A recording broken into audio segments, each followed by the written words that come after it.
Have you ever been promised a refund and then just nothing? For one traveler, that's exactly what happened. She was forced into a 6-month-long standoff with an airline, all for just $678. This story comes straight from the case files of Christopher Elliott and his team over at Elliott Advocacy. And when I say they're good at what they do, I mean they are some of the best consumer advocates out there, period. And this is Ellen LaGow, the person right in the middle of it all. You can just feel the frustration in her words. She'd been patient, she'd followed the rules, and now she just wanted the money she was owed. Now, this whole mess started with what should have been a really simple, straightforward refund. Here's the situation. Ellen and her husband were flying from Prague to Denver.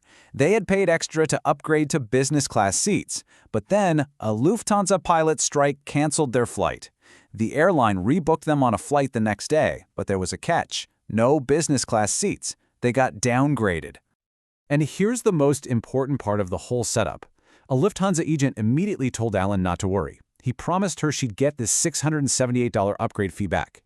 He even said he'd already put the request in. So, case closed, right? Should have been a done deal in a few days. But it wasn't. Not even close.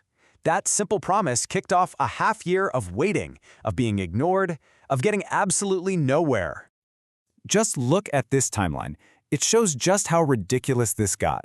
For months, Ellen was doing everything she was supposed to. She was calling, she was emailing, she was keeping records. And she only got 2 responses back. One asked for information she'd already sent. The other one just asked for, you guessed it, more patience. After more than 150 days, we're talking 5 months, that refund was still nowhere in sight.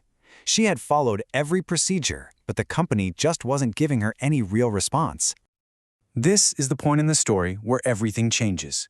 It's that moment we all face sometimes, when you realize that the normal way of doing things just isn't working. You need a different approach.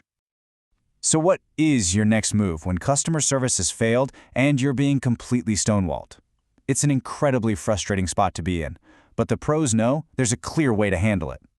It all comes down to having a smart escalation strategy. Step 1, keep a polite, written record of everything.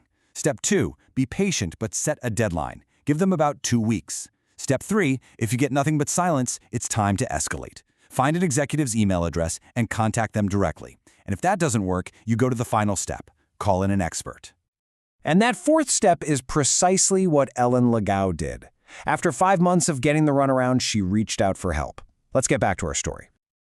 After all of Ellen's calls and her emails and her months of waiting, Christopher Elliott's team did one single thing. They sent one brief, professional email to their executive contact at Lufthansa, laying out the facts. And that one little email did what half a year of trying couldn't. It finally got a real response. A few days after that, Ellen sent an update with the good news. The money for the canceled seats was finally back in her account. The long 6-month wait was over. She got the full $678 back.